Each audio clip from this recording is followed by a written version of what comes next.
Thank you for joining us at the Exco Lounge podcast, hosted by Meredith and my husband Herschel, going over everything having to do with salon life and business, family, faith, and everything else in between. Thank you for joining us. Yeah, we actually wanted to make it a special first impression, so we decided to do our first podcast about Meredith. Hi.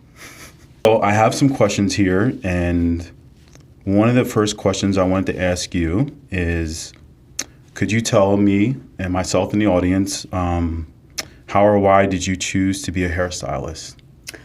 I chose to become a hairstylist because it came very easy to me, and I never really liked school, and making people feel beautiful was always just something that came very easy. And it started in middle school and then high school doing people's hair, and from there I was hooked.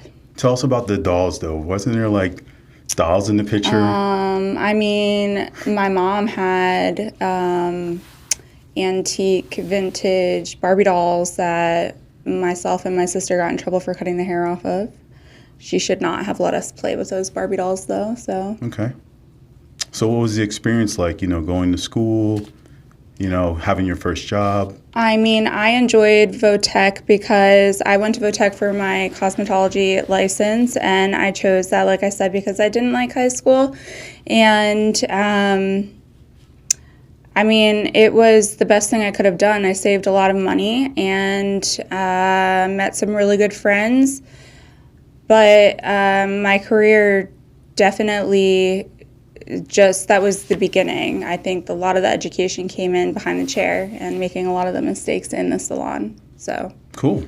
So I've heard you say that you care about the health of a woman and the health of her scalp.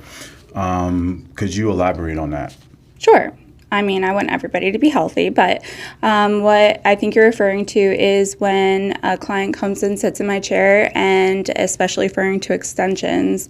A lot of times there's no knowledge behind it, and when they're getting their first service, they're wanting a certain amount of hair or a certain weight of grams of hair, and your scalp can't hold that much, or say there is, psoriasis of the scalp, or, there's been instances where women have had hair loss due to poor applications from previous stylists. And even, through trial and error, it's my responsibility to be as honest and transparent with each guest. So if I see any damage being caused, I am going to let them know that I'm not going to do the hair or that service until we fix the problem and make sure that everything is good. Have you had that issues with clients? Yes, of course I have. Thank you for asking. I don't really need to call out specific scenarios, but I mean, bleach and tone client or any color client, there was a really loyal, high-paying client. She was spending quite a bit of money with me every 2 months, and she cared so much about having her extensions, except she has an autoimmune disease, and it was affecting her scalp, and the extensions were causing a lot of damage to the scalp, and even after me showing pictures. And sadly I did have to turn her away just because she wanted to keep wearing the extensions, and I cannot be the one that is doing them because I know that they're causing pain and more damage. So like if someone's sitting in your chair and you see like their hair jacked up where they have maybe like pus coming out or something like that. I mean, we don't need to get super graphic, but correct. Okay. If I see any types of fluid or anything being excreted from the scalp, I'm not going to do any services, and I will have them go to their doctor and get that situated. I think that's pretty cool because, a lot of women want to feel like they're able to trust, and they know that they're spending a lot of money, and they want to make sure that they have someone that is taking care of their hair, right? And not just their hair, but their scalp too. So good on you for wanting to say, hey, look, if you're not going to, properly take care of yourself, it's probably not going to work between the two of us. Right. I mean, you hit it on the head. Trust. It's all about trust. Sure.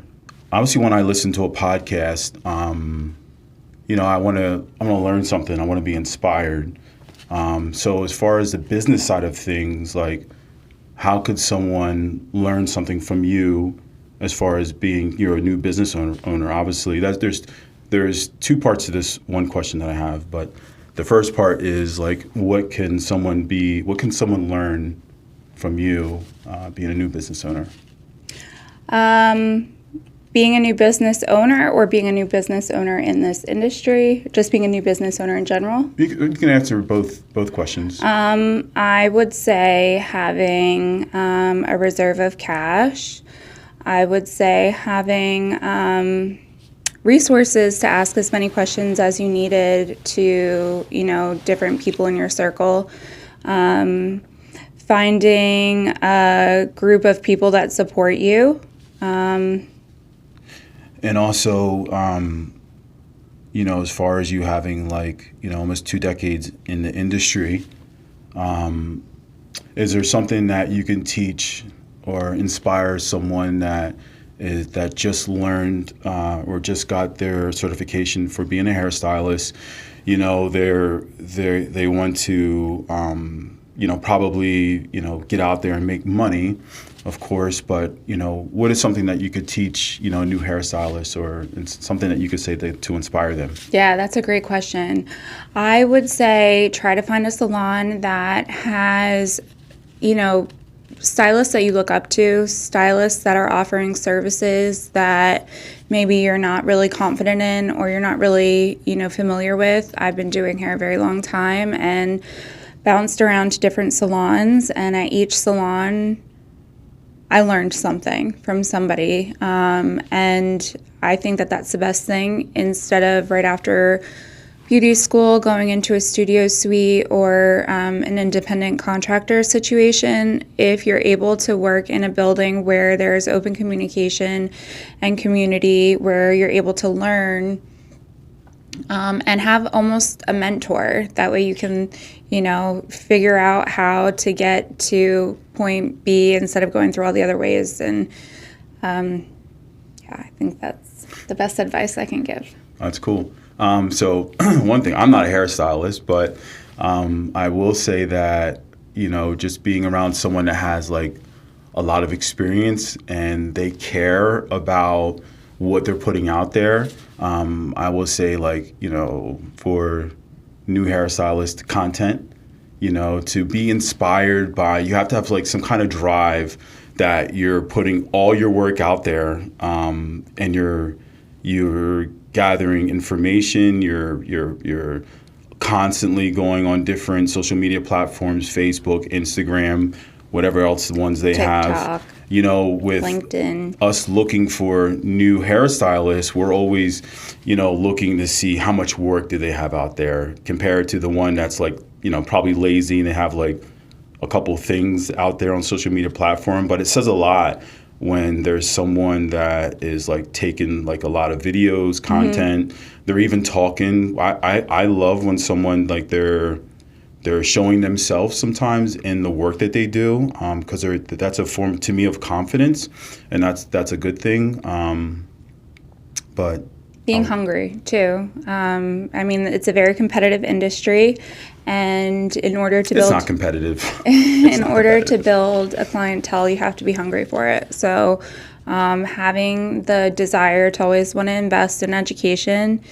I have been doing hair with my license since 2007, and I am still paying thousands of dollars every year into my career just to further my education, because I want to be able to service my guests as best as I can, and also feed my family. So I actually want to jump back, because she actually mentioned something about it's like a competitive in the industry. And a lot of people that I've met since being with you, everyone always says that it's not competitive. It is so competitive, It is. In the hair industry.